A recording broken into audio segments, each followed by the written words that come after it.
Movie के start में हम एक बूढ़े आदमी जैक सोनियर को भागते हुए देखते हैं, जो कि पेरिस के एक हिस्टोरिक म्यूजियम के केयर टेकर थे। साइलस नाम का एक कैथोलिक मंक उनका पीछा कर रहा होता है, जो कि ओपस डे ग्रुप का मेंबर था। वो उनसे कीस्टोन का पता पूछता है तो वो अपनी जान बचाने के लिए उसे बताते हैं कि कीस्टोन एक चर्च में लाइन ऑफ रोज के नीचे है, लेकिन साइलस फिर भी उन्हें मार डालता है। दूसरी तरफ हम एक अमेरिकन सिम्बोलॉजिस्ट रॉबर्ट लैंगडन को देखते हैं, जो कि पेरिस में सिंबल्स की इंटरप्रिटेशन पर लेक्चर दे रहा होता है। लेक्चर के बाद एक पुलिस लेफ्टिनेंट कॉलेट आता है और उसे एक फोटो दिखाकर कहता है कि हमारे कैप्टन बेजू फौशे को लगता है कि इस फोटो में बनाए हुए साइन को समझने के लिए आप जैसा एक्सपर्ट हमें हेल्प कर सकता है। पुलिस वाला उसको बताता है कि जैक्स की मौत गोली लगने से हुई और उन्होंने अपना ये हाल खुद किया है। हमने उनकी डायरी में आपका नाम देखा था।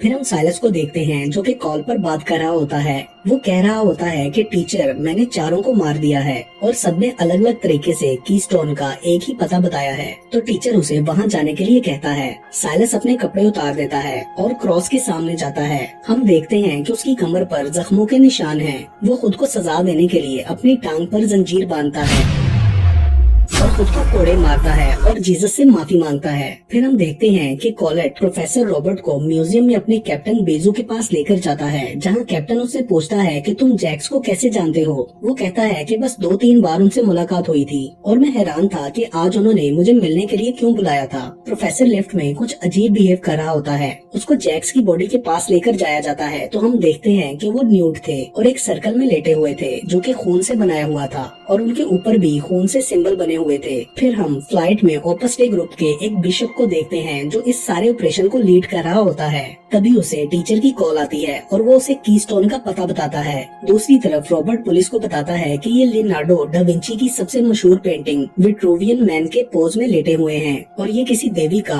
हिस्टोरिक रिलीजियस सिंबल है। और कैप्टन के पूछने पर बताता है कि ये इन्होंने क्यों बनाया, इसका मुझे नहीं पता। कैप्टन उसे ब्लू लाइट से एक हिडन मैसेज दिखाता है, जिसकी उसे समझ नहीं आती। वहाँ कुछ नंबर्स और लेटर्स लिखे होते हैं। फिर वहाँ पर एक पुलिस क्रिप्टोग्राफर सोफी नेव्यू आती है और बताती है कि उसने इस मैसेज को डीकोड कर लिया है। वो बताती है कि ये फाइबोनाची सीक्वेंस है, लेकिन वो कहती है कि इसका मतलब बताने से पहले मैं प्रोफेसर रॉबर्ट को उनकी एम्बेसी से आया हुआ एक मैसेज देना चाहती हूँ, और अपना मोबाइल प्रोफेसर को देती है। वो उसके दिए गए नंबर पर कॉल करता है तो उसे सोफी की रिकॉर्डेड आवाज सुनाई देती है। वो कह रही होती है कि आपकी जान को खतरा है और आप इसके बारे में किसी को मत बताना, स्पेशली कैप्टन बेजू को। अगले सीन में हम देखते हैं कि चर्च की नन को बिशप का मैसेज आता है कि रात को आपके चर्च में कोई आने वाला है। उधर सोफी वहाँ से ये कहकर चली जाती है कि इस कोड का कोई मतलब नहीं है और रॉबर्ट वॉशरूम जाने का कहता है। वॉशरूम में सोफी पहले से मौजूद होती है और उसे बताती है कि पुलिस को आप पर शक है और उन्होंने आपकी पॉकेट में एक ट्रैकिंग डिवाइस डाली है।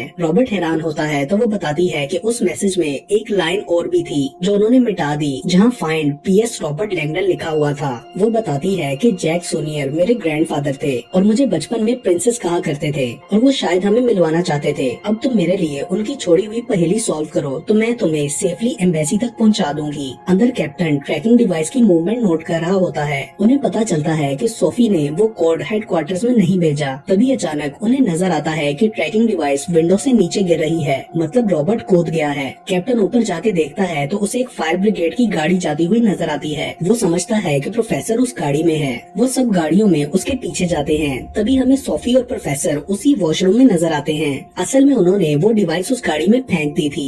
वो लोग दोबारा डेड बॉडी के पास आते हैं। सोफी बताती है कि इन्होंने आज मुझे कॉल की थी और जब मैंने बात नहीं की तो फिर उन्होंने आपसे कांटेक्ट किया। फिर प्रोफेसर मैसेज में दिए गए लेटर्स को सही ऑर्डर में लिखता है तो उन्हें पता चलता है कि इसमें Leonardo da Vinci the Mona Lisa लिखा है। फिर वो मोनालिसा की पेंटिंग के पास आते हैं तो वहाँ उन्हें एक और सीक्रेट कोड मिलता है। उसे डीकोड करने पर उन्हें पता चलता है कि लियोनार्डो डा विंची की एक और पेंटिंग मिडोना ऑफ द रॉक्स का नाम लिखा है। उस पेंटिंग के पीछे से उन्हें एक पेंडेंट मिलता है तो वो पुलिस के वापस आने से पहले वहाँ से निकल जाते हैं। प्रोफेसर गाड़ी में सोफी को प्रायरी ऑफ साइंस के बारे में बताता है कि जैक्स उसके मेंबर थे। एम्बेसी पहुंचने पर उन्हें पुलिस का पहरा नजर आता है तो वो लोग भाग जाते हैं। दूसरी तरफ मूवी में हमें साइलस के पास्ट को दिखाया जाता है कि कैसे उसे बिशप मिला था। वो चर्च में जाता है और उस सिस्टर से रोज लाइन का पूछता है और फिर सिस्टर को वहाँ से जाने का कहता है। पुलिस को सोफी की कार पुलिस स्टेशन के बाहर खड़ी हुई नजर आती है।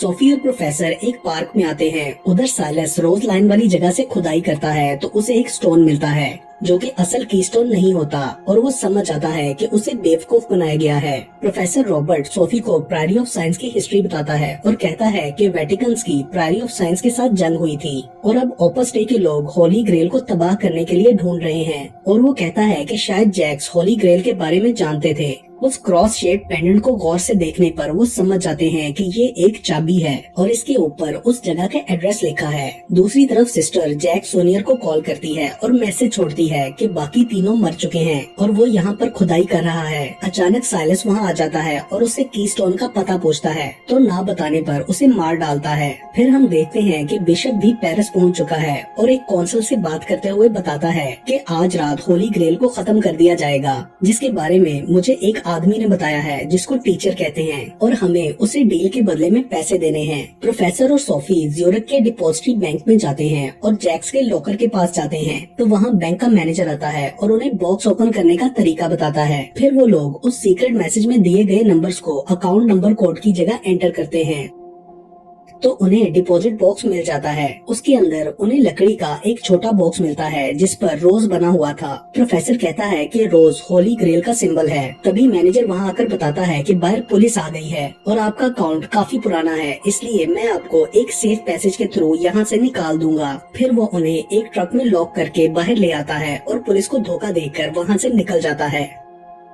वो लोग उस बॉक्स को खोलते हैं तो उसमें एक क्रिप्टेक्स होता है। क्रिप्टेक्स एक सिलेंड्रिकल कंटेनर होता है जिसे सही वर्ड्स के कॉम्बिनेशन से खोला जाता है। दूसरी तरफ बिशप साइलस के मिशन पूरा करने का वेट कर रहा होता है कि उसके बाद उसे टीचर को पैसे देने हैं। सिस्टर को मारने के बाद साइलस दोबारा से खुद को कोड़ों की सजा देता है। दूसरी तरफ प्रोफेसर को डर लग रहा होता है तो सोफी उसकी थेरेपी करती है और उसे बताती है कि मेरी फैमिली एक कार क्रैश में मर गई थी, तब मैं 4 साल की थी। तभी अचानक ट्रक रुक जाता है और मैनेजर पीछे आकर उन पर अटैक करके बॉक्स चुराने की कोशिश करता है, लेकिन वो बचकर ट्रक लेकर वहाँ से भाग जाते हैं। प्रोफेसर सोफी से पूछता है कि आखिर तुम्हारे ग्रैंडफादर और तुम्हारे बीच क्या हुआ था, क्योंकि तुम उनके पास नहीं रहती थी, उनका नाम लेकर बुलाती हो और तुम लोग आपस में बात भी नहीं करते थे। तुम्हें हिस्ट्री से नफरत है, हालांकि इंसान को नफरत सिर्फ अपने पास्ट से हो सकती है। मुझे लगता है कि तुम्हारे ग्रैंडफादर तुम्हें प्रायरी ऑफ साइंस के लिए तैयार कर रहे थे। फिर वो सोफी को एक होली ग्रेल एक्सपर्ट दोस्त सर ली टीबिंग के घर लेकर जाता है।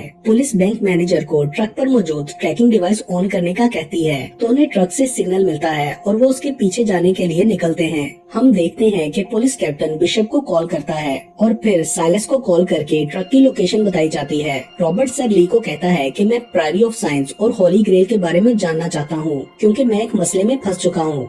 वो बताता है कि प्रायरी ऑफ साइंस के 4 मेंबर होते हैं, एक ग्रैंड मास्टर और 3 उनके नीचे। वो होली ग्रेल को सीक्रेटली प्रोटेक्ट करते हैं। वो प्रायरी ऑफ साइंस की हिस्ट्री उन्हें बताता है और फिर उन्हें लियोनार्डो डा विंची की एक पेंटिंग दिखाकर कहता है कि होली ग्रेल एक औरत है और वो इस पेंटिंग में भी है। गौर से देखने पर सोफी को पेंटिंग में औरत नजर आ जाती है। सर ली बताते हैं कि इसका नाम मैरी मैग्डालेन है और वो प्रोस्टिट्यूट नहीं बल्कि जीसस की वाइफ थी और जब जीसस को सूली पर लटकाया गया तब वो प्रेग्नेंट थी और यरूशलेम से भागकर फ्रांस आई और यहाँ उसकी बेटी पैदा हुई जिसका नाम सारा था। और तब प्रायरी ऑफ साइंस ऑर्गेनाइजेशन बनाई गई जिसने जीसस की फैमिली को प्रोटेक्ट किया और मैरी मैग्डालेन के मरने के बाद उसकी कब्र को दुनिया से छुपा कर रखा और उसकी कब्र का नाम होली ग्रेल है। और ओपस डे ग्रुप के कैथोलिक चर्च के कुछ लोग उस कब्र को खत्म करना चाहते हैं क्योंकि उनके मुताबिक जीसस की कोई फैमिली नहीं थी और अगर ये सच दुनिया के सामने आ गया तो उनकी बाइबल की थ्योरीज गलत साबित हो जाएंगी। तभी सर ली को उनका बटलर कॉल करता है कि इन लोगों की फोटो टीवी पर आ रही है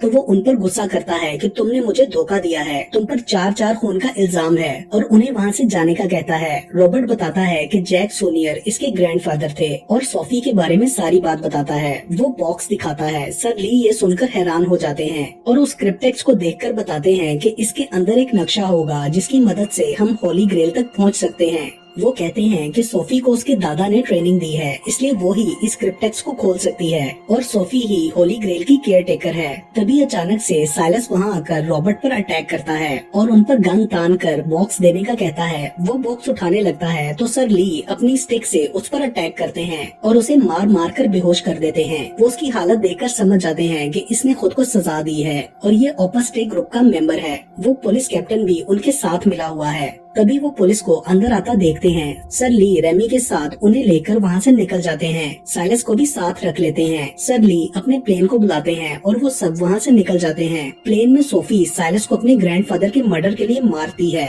और वो उससे कहती है कि गॉड मर्डर्स को कभी माफ नहीं करता। दूसरी तरफ बिशप को पैसे मिलते हैं कि मैं होली ग्रेल को खत्म कर दूंगा। दूसरा आदमी उससे पूछता है कि क्या तुम जीसस के वारिस को भी खत्म कर दोगे? तो वो कहता है कि एक बार सारे सबूत खत्म हो गए तो कोई ये साबित नहीं कर सकेगा कि वो जीसस का वारिस है, और अगर फिर भी जरूरत पड़ी तो उनके वारिस को भी जीसस की तरह कुर्बानी देनी होगी। प्लेन में सोफी रॉबर्ट से कहती है कि मुझे इस सब बातों पर यकीन नहीं है, इसलिए तुम इस बॉक्स को फेंक दो और लैंड करने के बाद अपनी एम्बेसी चले जाना। वो कहता है कि मैं नहीं जानता कि तुम्हारे दादा ने मुझे क्यों चुना, लेकिन मैं कभी भी तुम्हें अकेला नहीं छोड़ूंगा। फिर वो लोग उस क्रिप्टेक्स को सॉल्व करने की कोशिश करने लगते हैं। तो रॉबर्ट बॉक्स को गौर से देखता है तो उसे रोज के लोगों के पीछे एक मैसेज मिलता है, जिसके हिसाब से उन्हें लंदन में टेम्पल चर्च जाना है, जहां प्रायरी ऑफ साइंस के मेंबर्स को दफनाया जाता है। दूसरी तरफ पुलिस कैप्टन बेजोस समझता है कि वो लोग स्विट्जरलैंड चले गए हैं और कॉलेट के पूछने पर वो उसे कहता है कि रॉबर्ट गुनहगार है, इसलिए उसे पकड़ना होगा। तो वो उसे बताता है कि उन्होंने अपनी फ्लाइट लंदन की तरफ घुमा दी है। तो बेजो किसी को कॉल करने लगता है। वो लोग लंदन पहुँचते हैं तो पुलिस वहाँ पहले ही आ जाती है और प्लेन को घेर लेती है। प्लेन से बाहर सिर्फ सर ली और रेमी आते हैं और वो पुलिस से कहते हैं कि यहाँ मेरा जरूरी मेडिकल अपॉइंटमेंट है, और वो वहाँ से चले जाते हैं। पुलिस प्लेन की तलाशी लेती है और उसे वहाँ कोई नहीं मिलता। फिर हम देखते हैं कि वो सब गाड़ी में पहले से ही मौजूद हैं। दूसरी तरफ बिशप को टीचर की कॉल आती है। वो उसे पैसे लेकर लंदन आने का कहता है और बताता है कि मैंने वहाँ एक घर चुना है जहाँ पर मैं तुम्हें होली ग्रेल दूंगा और तुम मुझे पैसे देना। फिर बिशप लंदन के लिए निकलता है। उधर वो सब टेम्पल चर्च पहुँचते हैं और मैसेज में बताई गई निशानी को ढूंढने लगते हैं, लेकिन उन्हें वहाँ कुछ नहीं मिलता और वो समझ जाते हैं कि हम गलत जगह आए हैं। तभी साइलस वहाँ आ जाता है, जिसे रेमी ने छोड़ा होता है। वो सोफी के गले पर चाकू रखकर उनसे कीस्टोन देने का कहता है और फिर रेमी वहाँ आकर गन पॉइंट पे उनसे कीस्टोन ले लेता है। सर ली को वो पकड़ लेते हैं और रॉबर्ट सोफी को लेकर वहाँ से भाग जाता है। साइलस सर ली को गाड़ी के ट्रंक में डाल देता है। रॉबर्ट सोफी से कहता है कि हमें होली ग्रेल ढूंढना होगी ताकि वो लोग ली को ना मारे। कॉलेट को ली के घर में एक सीक्रेट प्लेस मिलती है। वहाँ उन्हें कुछ रिकॉर्डिंग्स भी मिलती हैं जिन पर जैक सोनियर लिखा होता है। रेमी साइलस के पूछने पर उसे कहता है कि मैं टीचर हूँ और उसके काम की तारीफ करता है और उसे ऑपस डे के सीक्रेट हाउस पर ड्रॉप करके वहाँ इंतजार करने को कहता है। फिर हम देखते हैं कि वो किसी को कीस्टोन देता है जिसका चेहरा हमें नजर नहीं आता। बदले में वो रेमी को पैसे और एक ड्रिंक देता है जिसे पीने के बाद रेमी मर जाता है और फिर उस आदमी का चेहरा रिवील किया जाता है जिसे रेमी टीचर कहकर बुलाता है। तो हम देखते हैं कि वो सर ली थे और वो पुलिस को कॉल करके कहते हैं कि वो दो खूनी ऑपस डे हाउस में छुपे हैं जहां असल में साइलस होता है। रॉबर्ट और सोफी बस में होते हैं तो वहाँ रॉबर्ट को सही क्लू मिलता है और वो लोग सही चर्च में पहुँच जाते हैं जहाँ आइजैक न्यूटन का टॉम्ब था, जो कि कभी प्रायरी ऑफ साइंस के ग्रैंड मास्टर थे। वहाँ उन्हें प्लैनेट्स बने हुए नजर आते हैं जिनसे वो अगला क्लू ढूंढने की कोशिश कर रहे होते हैं कि तभी सर ली वहाँ आ जाता है और वो उनके सामने कन्फेस करता है कि मैं होली ग्रेल को पाना चाहता था और इसलिए मैंने लोगों का इस्तेमाल किया और ये तो अच्छा हुआ कि तुम लोग खुद ही क्रिप्टेक्स को मेरे पास ले आए। और फिर वो उन्हें गन पॉइंट पर लेकर कहता है कि अब तुम्हें क्रिप्टेक्स को खोलना होगा और ये सोफी कर सकती है। दूसरी तरफ पुलिस और वो बिशप ऑपस डे के घर पहुँच जाते हैं। साइलस पुलिस को देखकर उन पर गोलियां चलाने लगता है और तभी एक गोली गलती से बिशप को लग जाती है। वो साइलस को बताता है कि हमारे साथ धोखा हुआ है और बेहोश हो जाता है। पुलिस साइलस को मार देती है। बिशप बाद में कैप्टन से साइलस का पूछता है तो वो समझ जाता है कि बिशप ने रॉबर्ट के खिलाफ झूठ कहा था और मेरा इस्तेमाल किया, तो वो उसे अरेस्ट करवा देता है। उधर ली उन्हें बताता है कि मैं स्टोन की को ढूंढने के लिए ऑपस डे के लोगों के साथ मिल गया था क्योंकि मैं चर्च को उनके सालों से किए गए जुल्म और धोखे की वजह से हराना चाहता था। वो सोफी को क्रिप्टेक्स खोलने के लिए कहता है तो वो कहती है कि मुझे खोलना नहीं आता। ली इंसिस्ट करता है तो रॉबर्ट कहता है कि ये वाकई में नहीं जानती, मैं इसे खोलने की ट्राई करता हूँ और साइड पर जाकर उसे खोलने लगता है, मगर फिर ली से कहता है कि इसको नहीं खोला जा सकता और क्रिप्टेक्स को ऊपर उछाल देता है। ली उसको पकड़ने के लिए आगे बढ़ता है लेकिन वो गिरकर टूट जाता है। वो कहता है कि नक्शा तबाह हो गया। तभी वहाँ पुलिस आ जाती है और ली को पकड़ लेते हैं। रॉबर्ट और सोफी भी अपना स्टेटमेंट देते हैं। जब पुलिस ली को लेकर जा रही होती है तो वो रॉबर्ट से कहता है कि तुमने क्रिप्टेक्स सॉल्व कर लिया था और वो नक्शा तुम्हारे पास है। वो इस बात पे खुश होता है क्योंकि वो भी होली ग्रेल को सबके सामने लाना चाहता था। वो रॉबर्ट से कहता है कि तुम होली ग्रेल को सबके सामने लाओ। रॉबर्ट सोफी को बताता है कि वो कोड एप्पल था, क्योंकि आइजैक न्यूटन ने एप्पल की मदद से अपनी जिंदगी की सबसे बड़ी इन्वेंशन की थी। और वो पेपर उसे देता है जिस पर होली ग्रेल का पता लिखा होता है। और वो दोनों स्कॉटलैंड में रोजलिन चैपल जाते हैं, क्योंकि क्लू में लिखा था कि होली ग्रेल रोजलिन के नीचे है। सोफी को उस जगह पर अपने बचपन के विजन्स आते हैं और वो कहती है कि मैं यहाँ पहले भी आ चुकी हूँ। वहाँ उन्हें एक सीक्रेट रूम नजर आता है जिसके दरवाजे पर सोनियर की बॉडी पर बने साइन जैसा साइन था। अंदर जाते हुए एक आदमी उन्हें रोकता है, मगर वो नहीं रुकते, तो वो भी उनके पीछे अंदर जाने लगता है। अंदर उन्हें एक और सीक्रेट सी जगह नजर आती है। उस जगह उन्हें छत पर स्टार्स बने नजर आते हैं, जैसा कि क्लू में लिखा था कि होली ग्रेल तारों भरे आसमान के नीचे सो रही है। वहाँ उनको तय खाने का दरवाजा मिलता है और नीचे जाने पर उन्हें वहाँ ताबूत अपनी जगह पर नहीं मिलता, मगर वहाँ बहुत सारी फाइल्स होती हैं जो कि हजारों साल पहले की थी। तभी वो बंदा बाहर जाकर बहुत सारे लोगों को अंदर ले आता है और दरवाजा लॉक कर देता है। रॉबर्ट को उन फाइल्स में से एक न्यूज़पेपर मिलता है जिससे पता चलता है कि सोफी जीसस की आखिरी वारिस है। और वो सोफी को बताता है कि सोनियर तुम्हारे ग्रैंडफादर नहीं थे, बल्कि उन्होंने तुम्हें इतने सालों प्रोटेक्ट किया क्योंकि वो जानते थे कि तुम कौन हो। और वो प्रायरी ऑफ साइंस के ग्रैंड मास्टर थे। तुम्हारा सरनेम सैंग्रियल है। शायद तुम्हारी फैमिली को किसी ने मरवाया था, लेकिन तुम किसी तरह बच गई। तो प्रायरी ऑफ साइंस के लोगों ने इस बात को दुनिया से छुपा दिया कि तुम जिंदा हो, और ग्रैंड मास्टर यानी सोनियर ने तुम्हें प्रोटेक्ट किया। एक्चुअली में तुम ही वो राज हो जिसकी वो हिफाजत कर रहे थे। तुम ही होली ग्रेल हो, इसलिए वो तुम्हें प्रिंसेस सोफी कहते थे। सोफी ये सुनकर बहुत हैरान होती है। उस रूम से बाहर आने पर उन्हें वहाँ बहुत सारे लोग नजर आते हैं जो कि सब प्रायरी ऑफ साइंस के लोग थे। उनमें सोफी की ग्रैंड मदर भी थी, जो उसे देखकर बहुत खुश होती हैं। वो सब लोग कहते हैं कि हम तुम्हें प्रोटेक्ट करेंगे, लेकिन ताबूत ना होने की वजह से दुनिया को ये प्रूफ नहीं हो सकता था कि सोफी मैरी मैग्डलीन और जीसस का खून है। फिर रॉबर्ट सोफी को बाय करके पेरिस वापस चला जाता है। फिर हम देखते हैं कि एक दिन शेव करते हुए रॉबर्ट के गाल पर कट लग जाता है और उससे खून निकलने लगता है। और जब खून सिंक के अंदर जाता है तो उसे रोजलाइन का ख्याल आता है और वो अपनी एक बुक देखता है। देन उसे क्लू की सही समझ आती है, तो वो रोड्स पर रोजलाइन का पीछा करते करते उसी म्यूजियम लॉर्क में पहुंच जाता है। और वहाँ उसे पिरामिड के ऊपर तारों भरा आसमान नजर आता है, तो वो समझ आता है कि होली ग्रेल इसी के नीचे दफन है। और तभी हमें अंडरग्राउंड एक ताबूत दिखाया जाता है और ये मूवी यहीं पर खत्म हो जाती है।